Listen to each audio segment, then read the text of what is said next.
Muy buenos días a todos los presentes. Ya vamos a iniciar con la sesión académica correspondiente. El día de hoy la llevará a cabo el magíster Luis Fernando Armendariz Ochoa, abogado por la Universidad Nacional Mayor de San Marcos, con estudios de maestría en el cumplimiento normativo de la materia penal por la Universidad de Castilla de la Mancha, investigador visitante en el Instituto de Derecho Penal en la Universidad de Bonn en Alemania y actualmente secretario de confianza del Palacio de Justicia.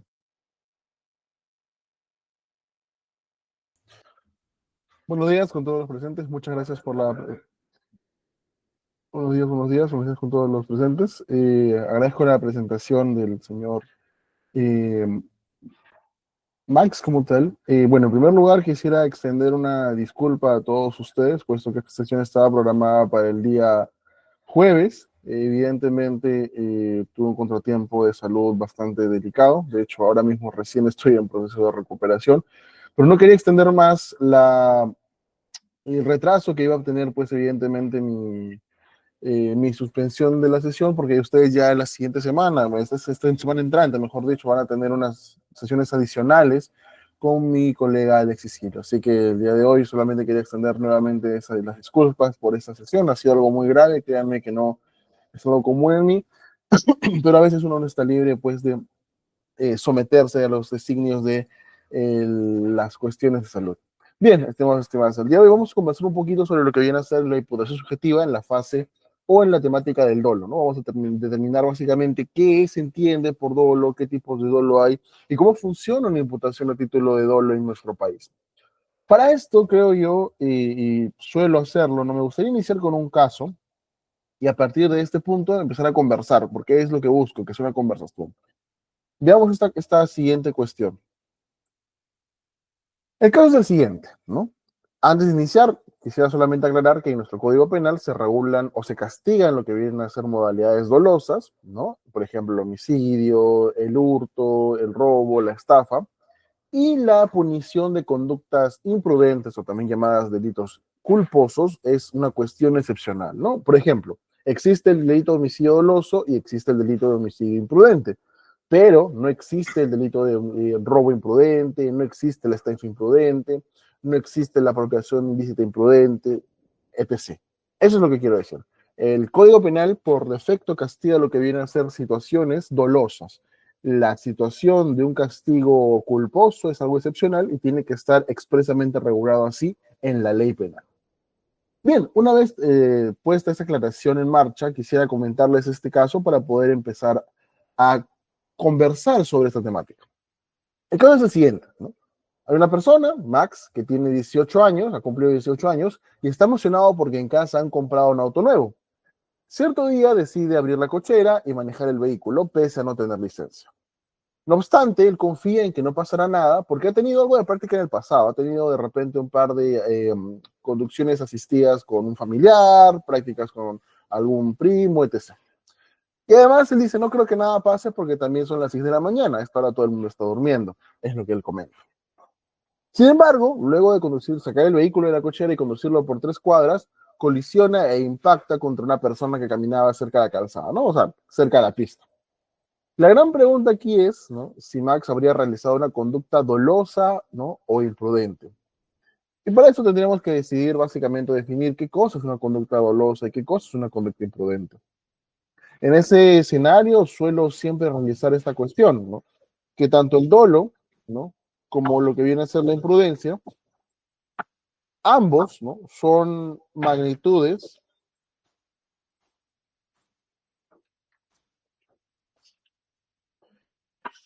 o niveles de conocimiento. ¿Qué quiere decir esto, profesor? Significa básicamente que en este caso, ¿no? En el dolo habrá pues mayor conocimiento y en la imprudencia un menor conocimiento. Pero lo que se imputa en ambos supuestos viene a ser igual una cuestión de conocimiento, ¿no? Aquí, para esta definición y para la moderna dogmática penal como tal, lo que vamos a tratar de hacer es desprendernos de un componente que ha estado atado durante mucho tiempo, ¿no? Que venía a ser el tema del elemento volitivo, ¿no? Hoy en día ya no solemos hablar de la voluntad como un componente del dolo ni de la imprudencia, ¿no? Hoy en día básicamente tenemos la tendencia a hablar de que tanto dolo como imprudencia son conocimientos. Pero ¿cuándo existirá el dolo? Cuando yo pueda atribuir que ha existido mayor posibilidad de conocer o mayor conocimiento sobre la realización del riesgo típico. ¿Y cuándo habrá imprudencia? Pues cuando ese conocimiento sea menor. Es decir, ambos, si lo queremos ver desde un punto de vista, digamos, gráfico, es como si tuviéramos este pequeño lápiz, ¿no? Y en la parte más alta, ¿no? Estaría el dolo, porque hay más conocimiento, y en la parte inferior estaría la imprudencia, porque hay un menor conocimiento. No obstante, como se dan cuenta, igual todo el lápiz viene a ser un abanico de conocimiento o un conocimiento que se imputa. Ese es nuestro punto de partida, ¿no? Y con ese punto de partida yo creo que podemos dar algunos avistamientos a esta cuestión en el sentido de que o en el sentido de básicamente entender qué habría realizado aquí Max, ¿no? El joven de este ejemplo. ¿Una conducta dolosa o una conducta imprudente? ¿Qué creerían ustedes? ¿Alguien de repente tendría alguna respuesta por ahí, alguna luz?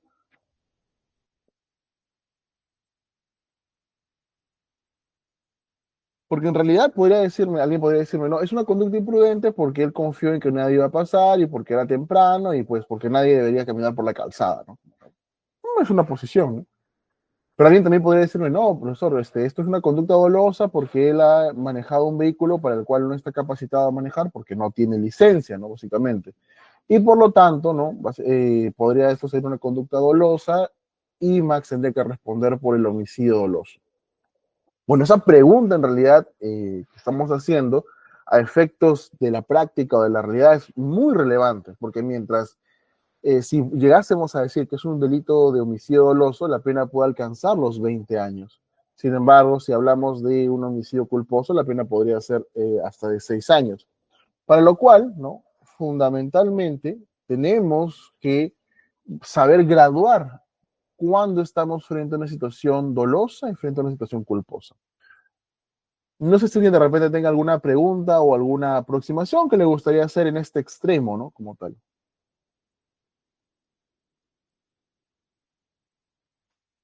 Bien, si no es así, avanzamos, no hay ningún problema. Bien, para tratar de descubrir básicamente, ¿no? Como metodología de trabajo, ¿no? ¿Cómo podemos imputar el dolo?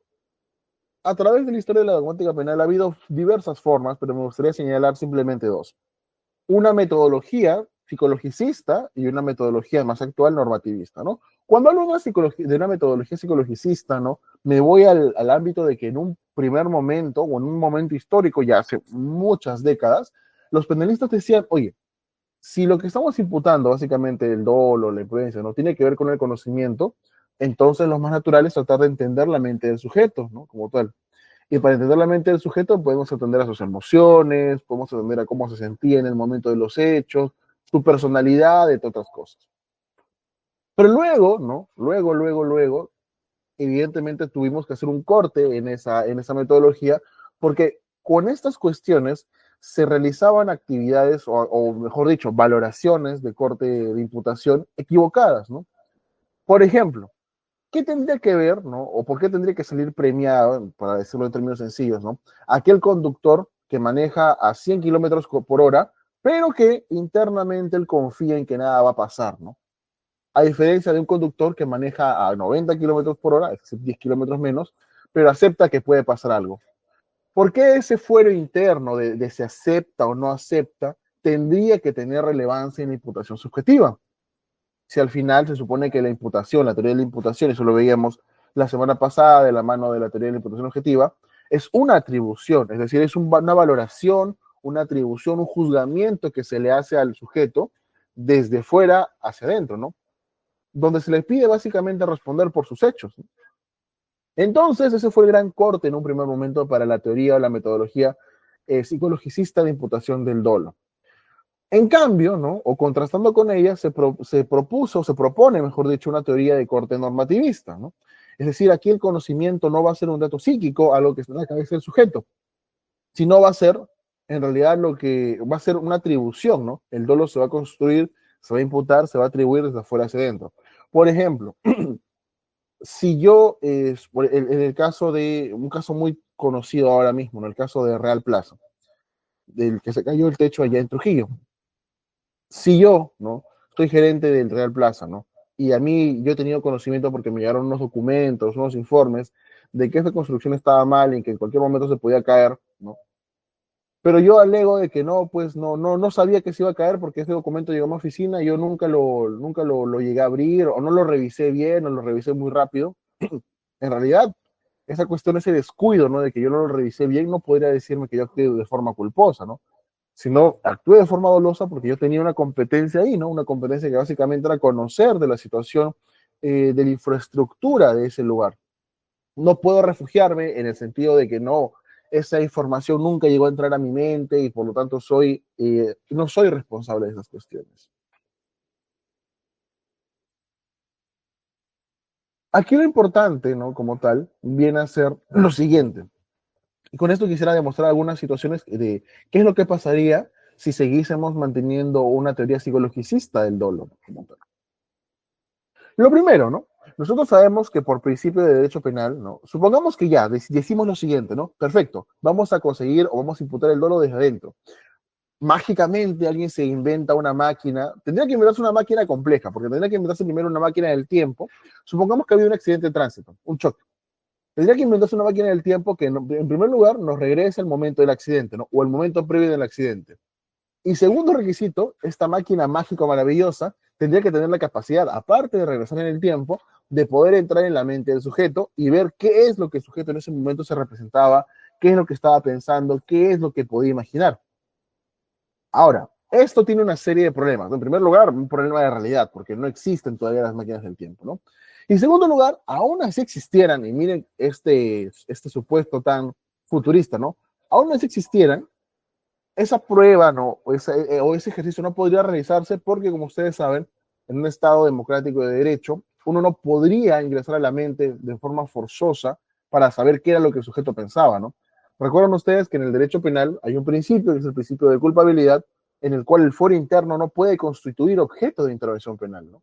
Yo puedo pensar, ¿no? En mil formas de matar a una persona, pero por pensar en cómo matar a una persona o imaginarme cómo mato a una persona, yo no puedo responder penalmente, ¿no? Porque es mi fuero interno. ¿Y cómo se protege eso? A través del principio de culpabilidad. ¿Qué pasaría entonces si siguiésemos con esta teoría psicologicista del dolo, ¿no? Básicamente, o del conocimiento. Bueno, pasaría situaciones como por ejemplo esta. Imagínense que hay un cajero, ¿no?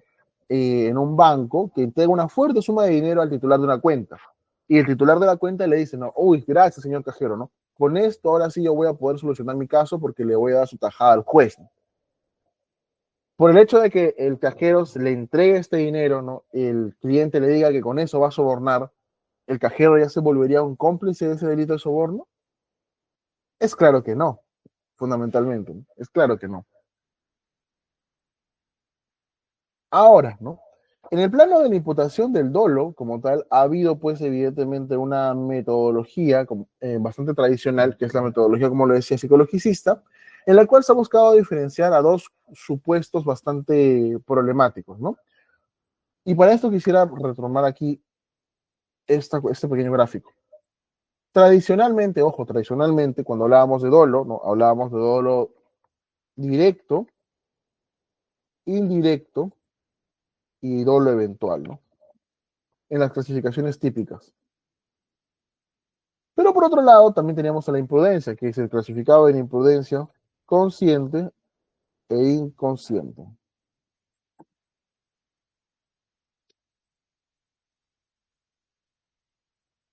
Tradicionalmente se decía que en el dolo directo no había lo que era el conocimiento más la voluntad, en el dolo directo básicamente solo un conocimiento menor y en el dolo eventual, valga la redundancia, un conocimiento posible o probable. ¿No? Mientras que en la imprudencia había problemas también, porque se tenía la imprudencia inconsciente, en el cual meramente no había conocimiento o no había voluntad, y en la imprudencia consciente, pues había una problemática entre esta figura de imprudencia consciente y esta figura del dolo eventual, porque en teoría ambos parecerían lo mismo, ¿no? ¿Por qué parecerían lo mismo, profesor? Porque según la doctrina psicologicista, tanto el dolo eventual como la culpa consciente, en su estructura tienen un elemento en común muy importante, que es la representación del resultado como posible o probable. Ejemplo, estoy manejando a 100 kilómetros por hora, en donde la norma me permite ir solamente a 90. Y en ambos supuestos, tanto en el doble eventual como en la curva consciente, hay una representación como posible o probable de que yo mate a alguien, ¿no? Como tal. La gran pregunta es, ¿cómo defino si estoy frente a un doble eventual o frente a una culpa consciente? ¿No? ¿Cómo lo hago, no? Básicamente. Bueno, para esto, la teoría de las teorías pasadas se agregaban un criterio, ¿no? Como tal, que era el criterio de la conformidad o el de la resignación. ¿Qué era? En el escenario del sujeto que está manejando a 100 kilómetros por hora, donde la norma permite ir solo a 90, y hay esta representación, va a depender de él, básicamente, de saber si está en doble, perdón, si está en doble eventual o culpa consciente. ¿Cómo que va a depender de él? No entiendo. Sí, decían los penalistas de aquella época, ¿no?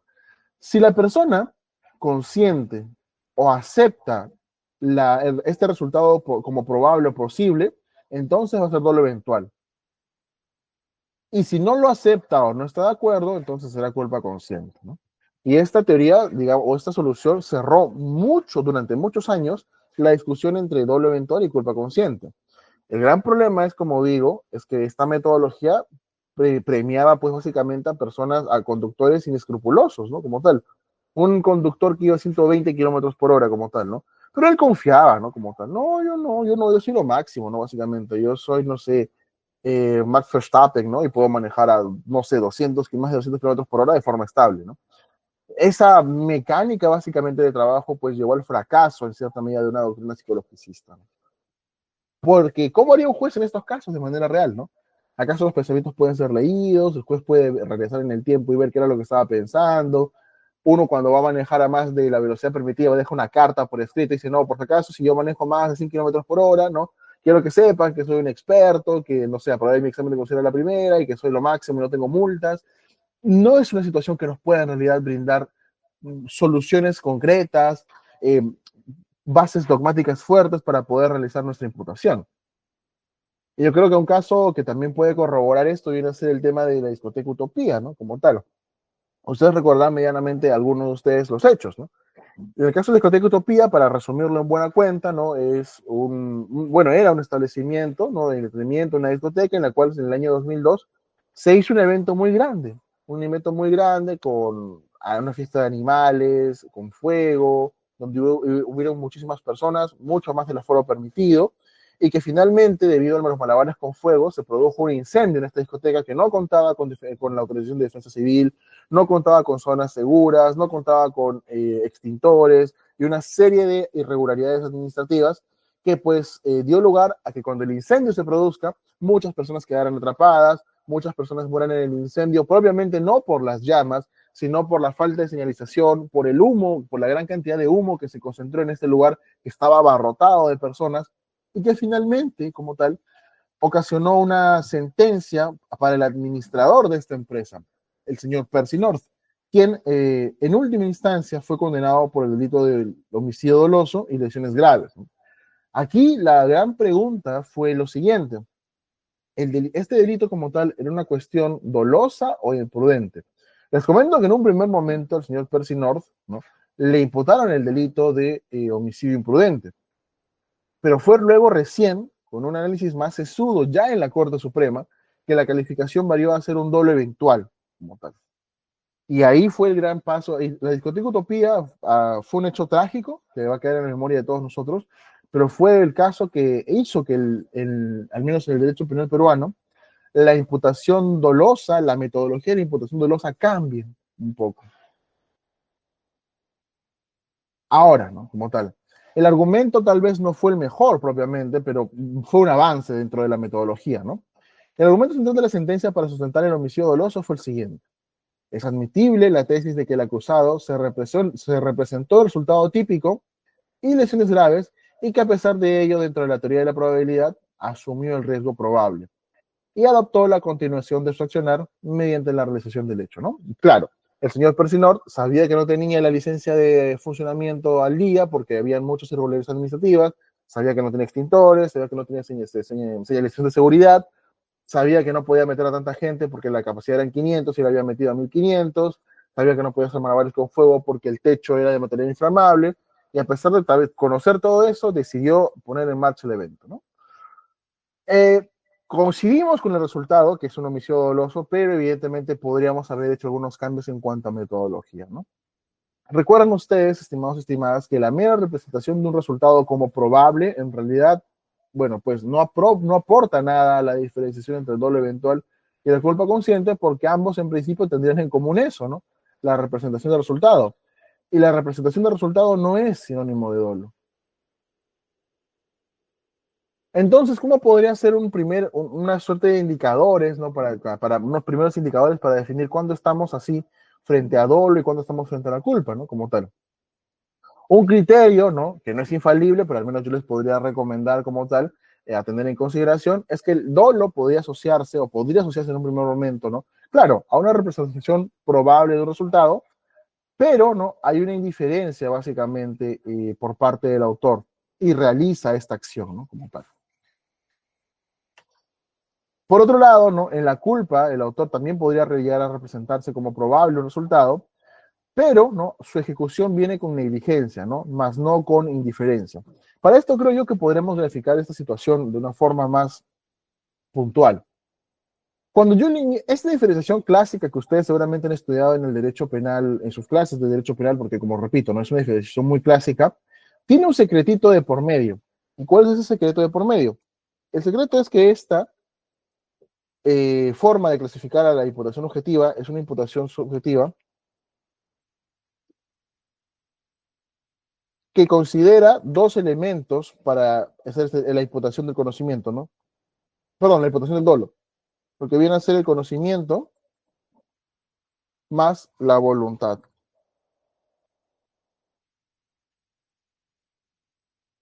¿Cuál es el problema? Que hoy por hoy nosotros ya no tomamos en consideración a la voluntad. Entonces esta clasificación se cae, ¿no? Como tal, porque toda esta clasificación que ustedes tienen de dolo, de directo de primer grado, dolo directo de segundo grado, dolo eventual, imprudencia consciente y consciente, todo se basa en tener a la voluntad como elemento de la imputación subjetiva. Pero modernamente ya no consideramos a la voluntad como un elemento de la imputación objetiva. Entonces esto se reformula, ¿no? Por ejemplo, Jacobs como tal señala, y en esto estoy de acuerdo con él, de que la verdadera imprudencia solamente es la imprudencia consciente. La imprudencia inconsciente, de acuerdo al caso, o bien se tendría que subsumir en un dolo eventual, o, de acuerdo al caso, en una imprudencia consciente, ¿no? Y cuando hablamos de dolo, hoy en día, como le decía a los chicos, la semana pasada, si me lo recuerdo, ¿no? Hoy en día ya no hablamos tanto de dolo directo y directo eventual. Sí, en algunas sentencias se puede mencionar, pero, ¿no? Como tal, fundamentalmente hablamos de dolo, ¿no? Como tal. Y profesor, ¿por qué ya no hablan de las clasificaciones del dolo? Lo que sucede es que sea que se trate de un dolo directo y directo o eventual, a efectos punitivos, la pena es la misma como tal. Es decir, el dolo se va a castigar con la misma pena, sea dolo directo, dolo indirecto, dolo eventual. Por eso es que para tratar de no complejizar un poco, no complicar más el asunto como tal, lo que buscamos es definir cuándo estamos frente a un dolo, ¿no? Teniendo en consideración que hoy en día la modalidad más común por ejemplo, matar a alguien con dolo o actuar con dolo, viene a ser un tipo de dolo eventual. Entonces, teniendo otro punto de partida como tal, que creo que es importante, ¿no? ¿Cómo podemos entender a la imputación subjetiva, ¿no? ¿Cómo podemos entender a esta forma de atribuir dolo o culpa, ¿no? Bueno, en primer lugar, tener algo muy claro, ¿no? La imputación subjetiva es un ejercicio de atribución, ¿no? Como tal. Es decir, es algo que el juzgador, ¿no? Va a hacer al sujeto por un hecho externo, como tal, por una muerte, por una estafa, por un acto de corrupción, etc. Pero ¿qué va a tener que tener en cuenta para realizar esta atribución? No es que pues va a tomar lo que sea y le va a imputar, no, no. Esta atribución va a tener también una pequeña metodología, ¿no? Y que va a obedecer fundamentalmente, ¿no? A la competencia, ¿no? Del imputado, ¿no? Pregunto, chicos, chicas, ¿no? Como tal. Es lo mismo en el caso de el Mall Plaza Trujillo como tal. ¿Será lo mismo, ¿no? Que el gerente de infraestructura, el gerente general que estaba a cargo de supervisar la estructura que se cayó, haya visto de que había grietas en el techo, a que un empleado de alguien que limpia los pisos también haya visto esas mismas grietas como tal, o le haya llegado la información de que había grietas en el techo?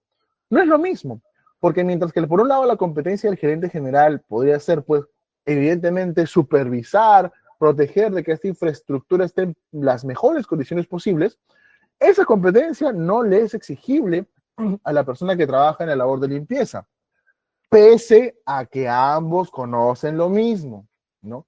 Pese a que tanto el gerente general ha tomado conocimiento de que habrían grietas ahí, y pese a que a pesar de que ambos, el gerente general y el trabajador de limpieza, tienen el mismo conocimiento, la imputación no puede ser la misma porque los dos no tienen la misma competencia. El señor de limpieza, por ejemplo, ¿qué podría hacer frente a esta cuestión, ¿no? Como tal, no podría responder de forma penal por las muertes de las personas, claramente, ¿no? Porque esa no es su competencia, esa sería la competencia del gerente general. Entonces, justamente como lo decimos, ¿no? La imputación objetiva es la atribución al autor en atención de su competencia, ¿no? Del conocimiento necesario para evitar defraudar expectativas sociales penalmente garantizadas. ¿Cómo funciona esto entonces en la praxis, no? En primer lugar, tenemos que verificar que la conducta tenga un significado social perturbador. Y esto es claro y creo que es lo más sencillo de ver, ¿no? Una muerte, un robo, etc., un hecho ilícito. Y luego tenemos que ver si el hecho puede imputarse a título de dolo o culpa, ¿no? Como tal. Recuerden ustedes que desde una perspectiva moderna, desde una perspectiva o desde una metodología normativista, la relevancia penal del subjetivo, ¿no? Es decir, para saber si el hecho es doloso o culposo, va desde lo externo hacia lo interno, ¿no? Por eso es que decimos que el dolo, la culpa, se imputan, se atribuyen, ¿no? Y para esto, ¿qué tendré pues que hacer? ¿Cómo podré agenciarme? ¿Quién podrá ayudarme para saber básicamente cómo poder imputar bien un dolo o cómo saber cómo imputar una imprudencia correctamente? Bueno, la palabra clave aquí es el término competencia, ¿no? El conocimiento solamente puede alcanzar la competencia de la persona, ¿no? Y creo que esto ha quedado bastante claro en el ejemplo que he puesto hace un instante nada más en relación a lo que sabía el gerente general y lo que sabía el personal de limpieza. Tenemos que determinar las competencias de las personas, ¿no? Y para esto ustedes saben que en el derecho penal existe por un lado deberes negativos, ¿no? O delitos que se fundan en deberes negativos, que son por ejemplo el homicidio, el robo, la estafa, fraude, libramiento indebido y todos los demás. Pero también existen delitos cuya base o cuya criminalización tiene un deber positivo. Por ejemplo, los delitos de corrupción de funcionarios, el parricidio, etc., donde la competencia se determina de manera diferente, ¿no? Y eso es importante. El conocimiento penalmente relevante, entonces, es lo que el sujeto, ¿no? Lo que él, vamos a decirlo así, debía saber dentro del marco de su posición de deber en el contexto de la interacción. Claro, ¿no? Como tal, la competencia finalmente determina cuánto se nos puede ser reprochable como conocimiento, ¿no? El conocimiento fundamentador de la imputación objetiva, de este modo, no es un fenómeno psíquico, no es un dato, ¿no?, que el ser de carne y hueso tiene en su mente, sino la atribución del sentido normativo al conocimiento de un ser social, concreto titular de deberes, ¿no? Como tal. Yo, pues, cuando me encargue de imputarle el dolo o la culpa al gerente general del Mall Plaza Trujillo, no voy a ver, pues, si era un gerente flojo, si sabía, si estaba al día con sus pendientes, etc. No. Yo voy a entender cuál era su competencia, ¿no? Como tal.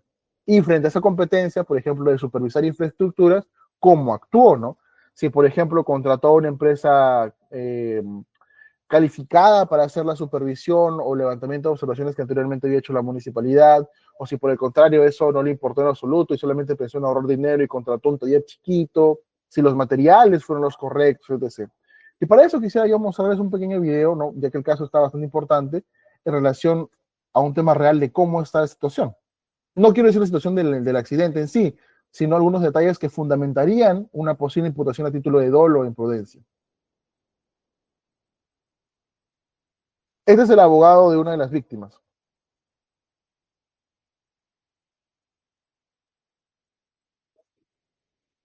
¿No se escucha? No se escucha. Perfecto, entonces vamos por un minuto a ver.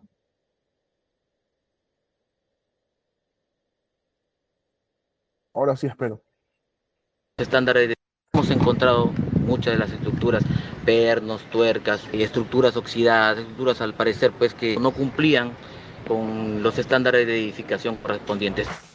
Este jueves, 27 de febrero, iniciaron las diligencias periciales en el Real Plaza Trujillo para investigar el colapso ocurrido el 21 de febrero.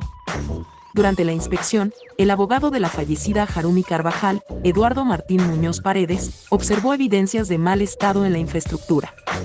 Según Muñoz, se hallaron pernos y tuercas oxidadas, así como de estructuras que aparentemente no cumplían con los estándares de edificación. Lo que yo puedo adelantar desde mi punto de vista, con lo que hemos visto, pues sí hemos encontrado muchas de las estructuras, pernos, tuercas, estructuras oxidadas, estructuras al parecer pues que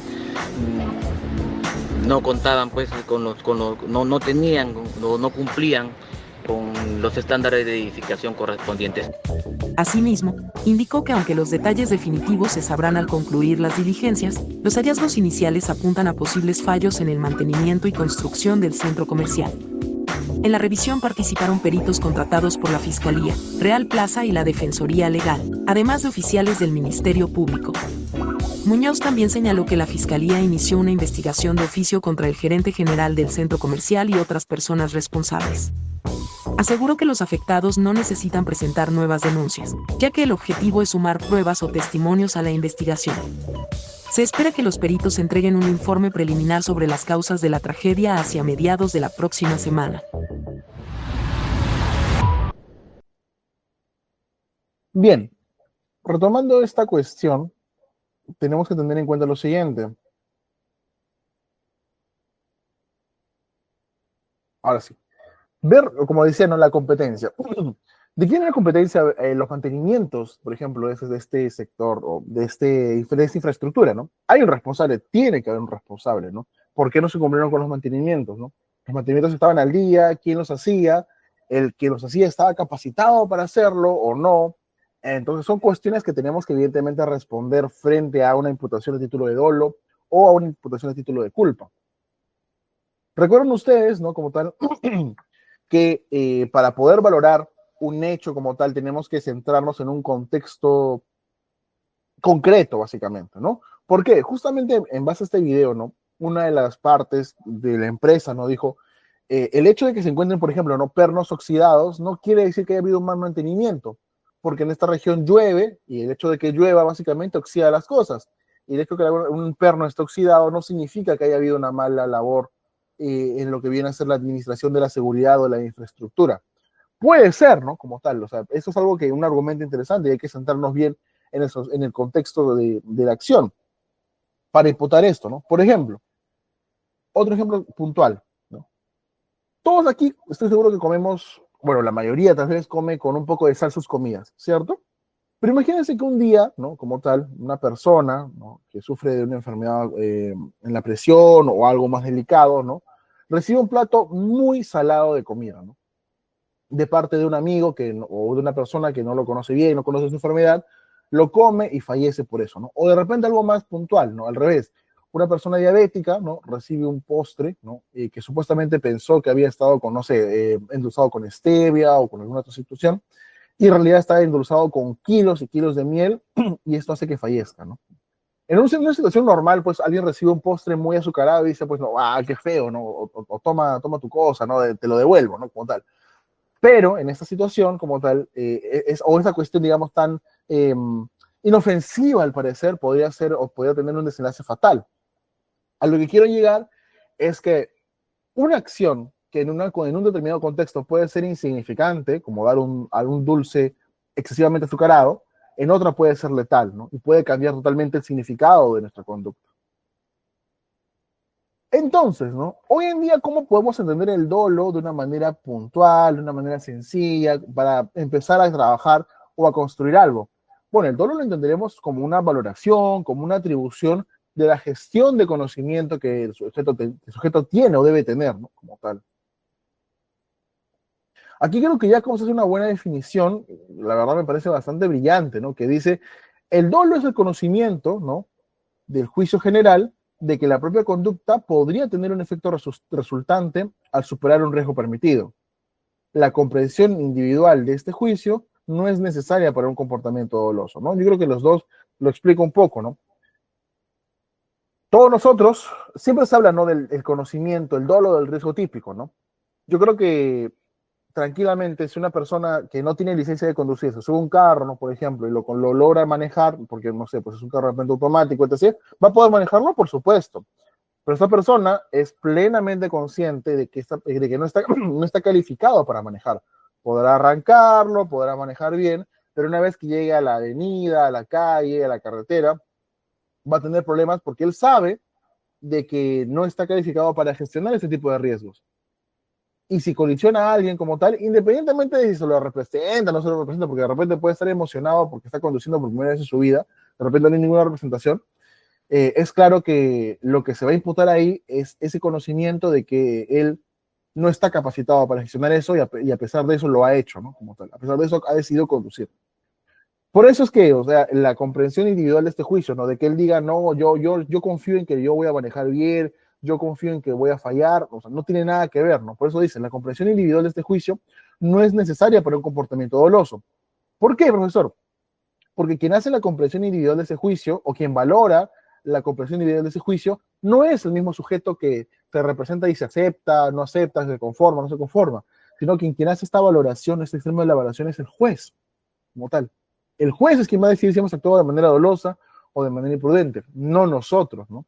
Y para eso lo que el juez va a tomar en consideración es el conocimiento que teníamos o que nos era exigido por nuestra competencia. Si yo soy una persona que no tiene licencia de conducir, es evidente que no puedo manejar. Y que si lo hago con pleno conocimiento, yo sé que puedo matar a alguien, ¿no? Como tal. Pero yo confiaba en que no podía matar a nadie, que era muy temprano, son las 5 de la mañana. Bueno, no importa, en realidad. Así que hay que tener mucho cuidado con eso, ¿no? Porque esa es la forma en cómo se imputa el dolo hoy en día.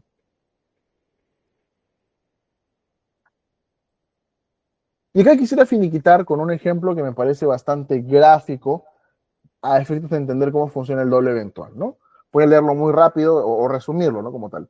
Este hecho es un poco grande como tal, voy a tratar de resumirlo. Es más, les aconsejo que no lo lean, sino que me escuchen como tal. ¿Qué es lo que pasa?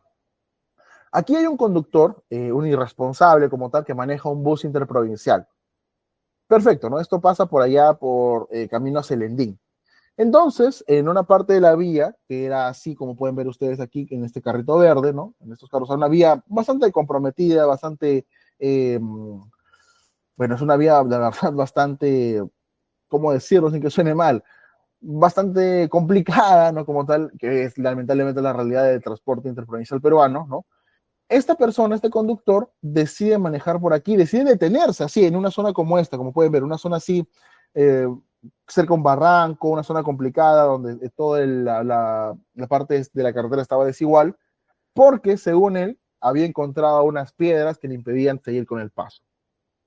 ¿Cuál era el gran detalle, el grueso detalle de este casito? El grueso detalle es que el chofer sabía que este bus gigante, ¿no? No tenía freno de mano. Aunque suene curioso, ¿no? Es decir, este bus como tal, tan grande, gigante, no tenía freno de mano que, pues, frente a una cuestión X como tal, frente a un estacionamiento, etc., le haga, pues, frente al peso que significa tener personas aquí o al solo transporte, ¿no? El conductor, por más gracioso y triste que parezca, señalaba de que él cuando tenía que detenerse, lo que hacía era poner, el freno como funcionaba normal, cuadrarse, y bajar corriendo y colocar una maderita debajo de la llanta, ¿no? Que creería que es algo que alguna vez ustedes han visto hacer a alguien, ¿no? Como tal. Pero esa era la forma de que el señor frenaba, ¿no? Como tal, a falta de freno de mano, usaba un taquito de madera. Entonces, en tal día como tal, encontró unas rocas que no le imposibilitaban avanzar. El señor baja del bus, como pueden ver aquí, a mover las rocas, y cuando baja del bus a mover las rocas, ojo, rocas que nunca se encontraron, por si acaso, el bus se va hacia atrás, ¿no? Se desbarranca y mueren como más de 30 personas. Y otras más resultan heridas. La gran pregunta era si esto es una conducta dolosa o es una conducta imprudente, ¿no? Como tal. Porque la diferencia de pena es tremenda, ¿no? Aquí la Corte Suprema, y coincido con ello, ¿no? Señala que se trata de una conducta dolosa. Y además acá da un análisis bastante interesante, ¿no? La conducta dolosa debe atenderse a sus conocimientos para generar un resultado típico y el contexto para aumentar el riesgo permitido. La conducta se encuentra en el supuesto dolo eventual por esas razones, ¿no? Y aquí siempre, como les digo, ¿no? Para imputar dolo o culpa hay que tener razones, ¿no? Por ejemplo, en este caso, lo que se tiene que probar para que la persona responda por dolo es que haya mayor conocimiento. Genial. Y profesor, ¿cómo sustento que hay mayor conocimiento? depende de cada caso, ¿no? Por ejemplo, aquí el señor tenía una licencia de clase A, categoría 3, profesional especializado, o sea, estaba como que en el top de personas que podían conducir vehículos, ¿no? Recuerden ustedes, chicos, chicas, no sé si lo sepan, pero conforme uno va alcanzando o va subiendo de escala en lo que viene a ser el nivel de conducción, por ejemplo, una licencia básica para un conductor estándar, como por ejemplo es mi persona, yo requiero saber las normas de tránsito, requiero saber unas cosas básicas de conducción, etc. Pero si yo, por ejemplo, quisiera subir de categoría y conducir vehículos como este, yo no solamente tendría que saber normas de tránsito, tendría que saber sobre motores, la evaluación es distinta, tendrían que evaluar más cosas, etc. O sea, se requieren más competencias o más habilidad para manejar este tipo de vehículos. Segundo argumento que tiene la Corte Suprema, ¿no? La persona contaba con más de 10 años de experiencia manejando este tipo de vehículos. Por lo tanto, es imposible, ¿no? Básicamente decir que no conocía qué iba a pasar si él bajaba del vehículo teniendo el freno de mano inhabilitado, ¿no? Como tal. Dos, y para esto me agencio de las fotos, miren los lugares o miren el lugar como tal. Es un lugar que evidentemente es una zona estrecha, ¿no? Hay notorias curvas y un abismo, o sea, es imposible, o sea, decir que algo malo no pueda pasar aquí, pues en una zona tan complicada, ¿no? Como tal, que evidentemente es un plus al riesgo de dejar un vehículo sin freno de mano. Tres, había más de 25 personas a bordo, ¿no? Más de 25 personas a bordo. Y por último, la Corte Suprema da un argumento más, que es considerar la posibilidad de que al no asegurar el ómnibus con el freno de mano, podía retroceder y caer. Y eso fue lo que finalmente pasó, ¿no? Retrocedió y cayó. Y murieron como 30 personas. Por lo tanto, este caso propiamente se trató de un homicidio doloso eventual. Y si mal no recuerdo, creo que la pena fueron de 10, 12 años. Ahora mismo no recuerdo bien, pero aquí tienen el número por si quisieran revisarlo. Recurso de nulidad 273-2015 Cajamarca. Bien, hasta aquí algunos apuntes que he querido hacer durante esta primera parte, y en lo sucesivo me gustaría tratar de conversar con ustedes, a ver si ha habido alguna duda o cuestiones que podríamos de repente afinar para poder terminar de entender, porque el tema es bastante extenso, ¿no? La idea, como siempre les digo, es que esto sea una suerte de pinceladas, una suerte de cuestiones previas, o algo que les permita de repente desafiar cuestiones que ya sabían para poder seguir en el avance teórico de lo que viene y práctico de lo que viene a ser las cuestiones de teoría del delito. Así que agradecido, no sé si les había alguna pregunta o algo con lo cual de repente podríamos continuar.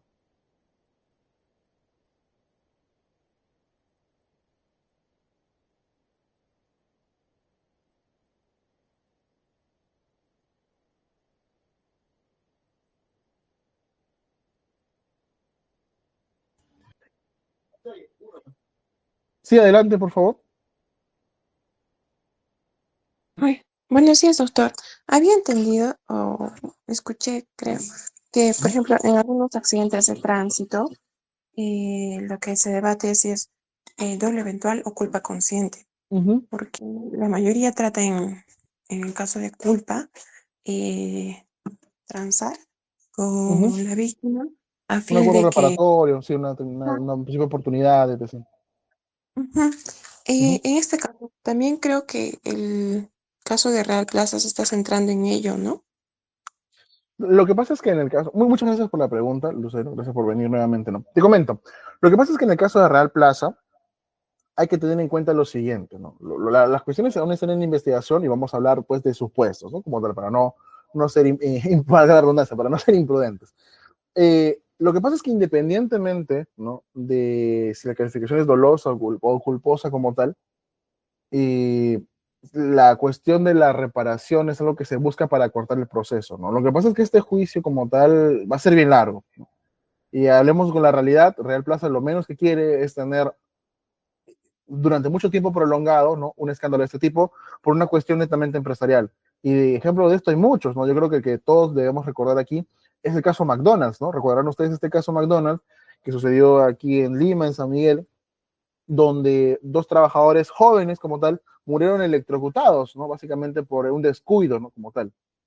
En este caso, ¿no? Y ahí sucedieron pasó una serie de irregularidades como tal, en las cuales evidentemente se actuó un acuerdo reparatorio como tal, pero ese acuerdo reparatorio creo que es más, espero no ser imprudente, pero yo diría, porque no recuerdo al 100%, pero estoy en un más de 90% seguro, de que el fiscal fue sancionado porque ese acuerdo reparatorio no debió darse, porque fue extraoficial, entre otras cuestiones, ¿no? En este caso, lo que se está buscando es indemnizar, básicamente, sí, acuerdos reparatorios cuanto antes, porque se puede, ¿no? Como tal. Pero esto, el hecho de que se esté buscando acuerdos reparatorios es para apagar la llama, ¿no? Que en nada va a variar en el torno hacia la conducta dolosa e imprudente. De hecho, la recomendación que dan los abogados como tal, y en esto sí estaría de acuerdo, ¿no? De las víctimas, es que en principio no deberían aceptarlo, porque como los hechos no están claros, no se sabe si se trata de un homicidio doloso o un homicidio imprudente. Profesor, ¿y eso tiene que ver? Sí, sí tiene que ver, porque si se trata de un homicidio doloso como tal, el monto de la reparación debería ser mucho mayor, ¿no? Propiamente. O sea, en la cuestión de si ver si una conducta es dolosa o culposa, no solamente tiene que ver con el tema del cuánta pena se le va a dar, sino también a través de la reparación civil, de qué manera esta se puede cuantificar. Por eso es que es muy importante no solamente a efectos de pena, ¿no? Saber si estamos frente a una conducta dolosa o una conducta imprudente, sino también a efectos de determinar, por ejemplo, la eventual reparación civil, ¿no? Recuerden que el dolo y la culpa también son elementos de lo que vienen a ser la imputación de la reparación civil. No sé si con eso contesté medianamente la pregunta, si iba por ese lado. Sí, sí, sí, doctor. Pero tengo entendido que, o bueno, tal vez no estoy segura. El Ujú. acuerdo reparatorio acepta que a posteriori no se va a seguir con las acciones penales, creo. Así es, justamente por eso, exacto, justamente por eso yo decía el tema de que el acuerdo reparatorio como tal pueda darse, ¿no? Que no haya un acuerdo reparatorio como tal, porque, o sea, en ese momento, al ser tan primigenio, no se está claro si está frente a una conducta dolosa e imprudente, ¿no? Es más, si mal no recuerdo, ¿no? Y acá de repente puedo equivocarme, pero cuando la Fiscalía ha iniciado las investigaciones, no se ha dado todavía por calificar el tema como doloso e imprudente netamente. Pero sí, en el caso de un acuerdo reparatorio como tal, en primer lugar, entendamos la diferencia, ¿no? Un acuerdo reparatorio propiamente, ¿no? Eh, en este caso, es más, me atrevería a decir que incluso no procedería como tal. Creo que lo que aquí están buscando es otro tipo de situaciones porque un acuerdo reparatorio solamente tiene una lista determinada de delitos, ¿no? Como tal. Por ejemplo, para asesinato no puede haber acuerdo reparatorio, ¿no? Acuerdo reparatorio para lesiones imprudentes, para otro tipo de delitos. Además, y para todo lo que vienen a ser delitos culposos, ¿no? Y en este momento no sabemos si estamos frente a un delito culposo o frente a un delito doloso. Dos, el acuerdo reparatorio tampoco puede proceder cuando hay pluralidad de víctimas, ¿no? Y por eso era lo que yo, justo el día de ayer, si no recuerdo, si ayer viernes por la noche, cuando veía las noticias, escuchaba pues el tema de acuerdo reparatorio, pero en principio pues el acuerdo reparatorio por ley, o sea, no es porque a mí me dé la gana o porque a la Corte Suprema le da la gana, no, por ley, no puede proceder cuando hay pluralidad de víctimas, que es lo que en este caso ha pasado, ¿no? En este caso ha habido como 6 víctimas y no podría haber una situación de acuerdo reparatorio, porque no lo permite, ¿no? Como tal. Muchas gracias, doctor. Perfecto, no, gracias a ti, Lucero. Como tal.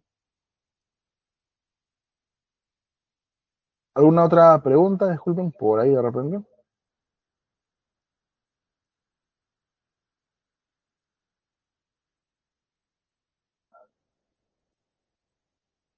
Igual quise dejar por aquí mi contacto por si hubiese alguna duda o pregunta, por favor, un segundo. Doctor, una consulta. Adelante. Supongamos, estoy manejando Ujú, y ahí, por cuestiones de velocidad ujú, o atropello a alguien, pero el debate es si es culpa consciente o del eventual. ujú, Pero como todo está dentro de mi cabecita, ujú, mm, ujú. o ¿de qué formas en lo probatorio o en un juicio se podría acreditar si o demostrar que era dolo y no culpa, como yo tal vez estoy alegando? Es en realidad, o sea, bueno, voy a decirlo entre comillas, que es medianamente, lo que es, bueno, en realidad no es que sea sumamente complicado, ¿no? ¿Por qué? Porque cuando uno impacta básicamente con otra persona, ¿no? Y la mata, por ejemplo, ¿cómo es si es culpa o lo eventual? Para eso hay estándares, ¿no? Como tal. Y no quiero decir estándares de prueba, sino cuestiones que se tienen que hacer. Por ejemplo, imagina que, y aquí viene de nuevo lo que decía en un momento, ¿no? El contexto. No es lo mismo, por ejemplo, de que tú estés manejando a 90, a 85 kilómetros por hora en carretera, por ejemplo en la Panamericana, donde está permitido manejar a 80, y donde no te esperas que nadie cruce, ¿no? No te esperas encontrarte con nadie, ¿no? A manejar, por ejemplo, con la misma superación, 5 kilómetros por hora, ¿no? Pero en una calle, ¿no? Por ejemplo, donde te permiten ir a 40 y tú vas a 45. Profesor, pero ¿cómo que no es lo mismo? Si me está diciendo que es 5 allá en carretera y 5 acá en la calle, son 5 kilómetros de más, es lo mismo. No, no es lo mismo. ¿Por qué? Porque son contextos diferentes. Mientras que en la Panamericana es evidente que si yo me encuentro a alguien sería pues una cuestión remota o rara, porque por la Panamericana no se puede cruzar por la misma avenida o la misma carretera, por así decirlo, sino por puentes. Cuando yo estoy en la calle, ahí sí se puede cruzar por la misma calle, ¿no? Hay personas que cruzan así y obviamente no van a esperar un semáforo, sino van a una esquina o en medio de la calle cruzan. Entonces, a pesar de que fácticamente, ¿no? La superación de la velocidad es 5 kilómetros en la Panamericana y en la avenida de mi vecindario, el desvalor que hay sobre esos 5 kilómetros no es el mismo. Para la Panamericana será un desvalor mucho menor que para el tema de manejar igual esos 5 kilómetros de más en mi casa, ¿no? Perdón, o cerca de mi casa, en una avenida, ¿no? Esas cuestiones son importantes, por eso siempre cuando uno pone estos tipos de ejemplos, hay que ser, digamos, detalloso con algunas cuestiones, ¿no? Porque a pesar de que en ambos supuestos estamos hablando de 5 kilómetros de más, esos 5 kilómetros de más en la Panamericana significan un desvalor mucho menor en comparación con estos 5 kilómetros que están cerca de una avenida, ¿no? Como tal. ¿Y qué se hace para hacer estudio en doble evento de culpa consciente? Primero, el contexto, ¿no? Como tal. ¿Por qué? Porque en una cuestión de, por ejemplo, manejar en calles como tal, uno tiene que manejar con mayor cuidado, como tal. O sea, la competencia te exige que tú tengas más cuidado. Por eso justamente es que te regulan velocidades menores, ¿no? Como tal. Dos, te exige más cautela, ¿no? Como tal. En el sentido de que tú no te tienes que cuidarte, claro, de no colisionar con vehículos, pero también de no colisionar con personas, porque por ahí pasan personas, ¿no? Como tal. Tres, ¿no? Cuando tú estás en carretera como tal, no te preocupas de si hay personas o no hay personas, ¿no? Como tal. Y aquí viene un detalle, estimada Lucero, por el cual, por ejemplo, muchas veces se dice, ¿no? Sí, siempre que atropellan a alguien es culpa consciente, ¿no? O culpa, ¿no? No, lo que pasa en realidad es que los accidentes o atropellos a personas en carreteras, ¿ya? En carreteras muchas veces son por temas de culpa, ¿no? Porque en carretera puedes ir tú hasta 100 kilómetros por hora, porque se supone que en carretera no debería haber personas, pero siempre por ahí de repente alguien sale de un arbusto o camina por la carretera y ahí se produce el accidente, ¿no? Pero es por esa cuestión, ¿no? Como tal.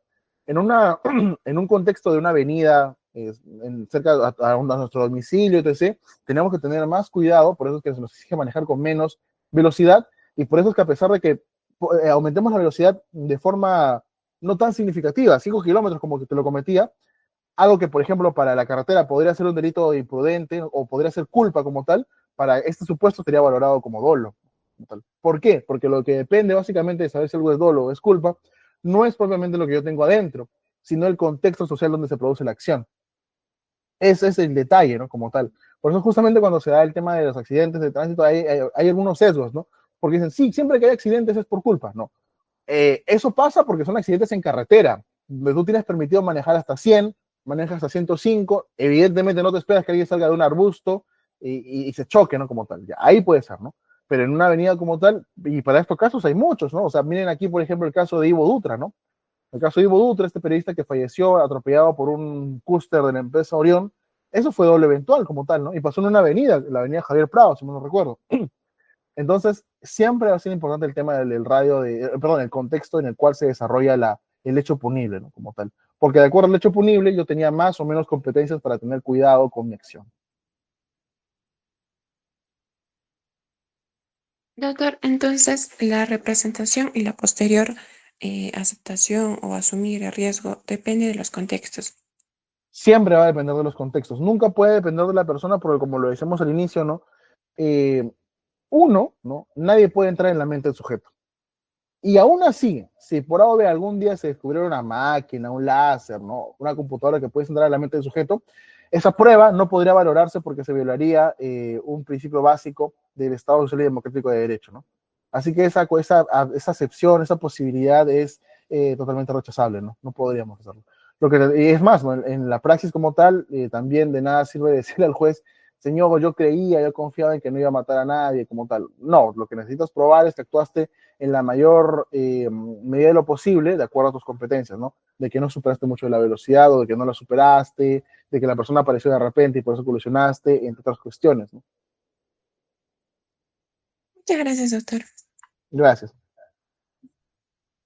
No sé si habría alguna otra pregunta o cuestión adicional, por favor, que quisieran de repente consultar. Igual acá les he dejado mi contacto, mi correo, por si alguien tuviese alguna duda, así que a veces, pues, evidentemente, un sábado por la mañana no es el momento preferido para preguntar a todos, pero presto, en realidad, como les decía, a colaborar con cualquier iniciativa que tengan, alguna conversación o algún compartir de materiales de estudio, a efectos de seguir avanzando en lo que viene a ser la labor de tener pues unas bases dogmáticas sólidas, que es lo que nos permite básicamente administrar justicia y pues finalmente dedicarnos con la seriedad del caso a lo que viene a ser nuestra profesión. Yo les decía pues que las personas que estén interesadas en formar parte profesionalmente hablando de lo que es la rama de derecho penal tenemos una gran responsabilidad en nuestras espaldas, ¿no? Un gran poder conlleva una gran responsabilidad, decían en algún famoso film, ¿no? Y eso es lo que nosotros tenemos. Nosotros tenemos que estudiar muchísimo porque depende de nosotros básicamente ver si una persona es correctamente absuelta, si es correctamente condenada, si tiene que ir 4 años a la cárcel por un homicidio imprudente o si es un homicidio doloso que vaya a 20. Son cuestiones que personalmente apasionan bastante, ¿no? Como tal, y son cuestiones que tienen que ser asumidas con la mayor de las responsabilidades por parte de todos nosotros. Muchas gracias, chicos. No sé si habría alguna cuestión adicional, por favor.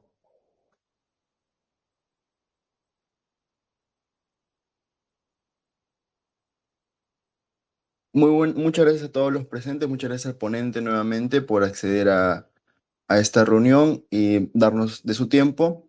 Decirle a todos los presentes que la siguiente ponencia se realizará el día martes en el horario habituado. Igualmente se va a comunicar el día lunes, el día lunes y el mismo día martes para recordarles sobre la ponencia. Muchísimas gracias nuevamente de parte del LexCorp a todos.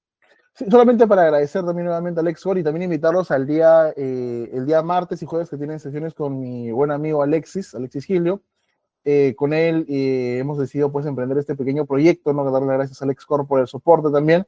Y estas dos últimas sesiones que van a tener con él van a ser bastante interesantes también, ¿no? Hemos tenido la oportunidad incluso de buen tiempo de estudiar juntos en Europa y creo que estamos tratando de promover nuestro granito de arena por aquí. Un fuerte abrazo a todos ustedes y nos vemos. He dejado mi contacto ahí. Fuerte abrazo. Chao, chao. Muchísimas gracias a todos nuevamente y aquí termino.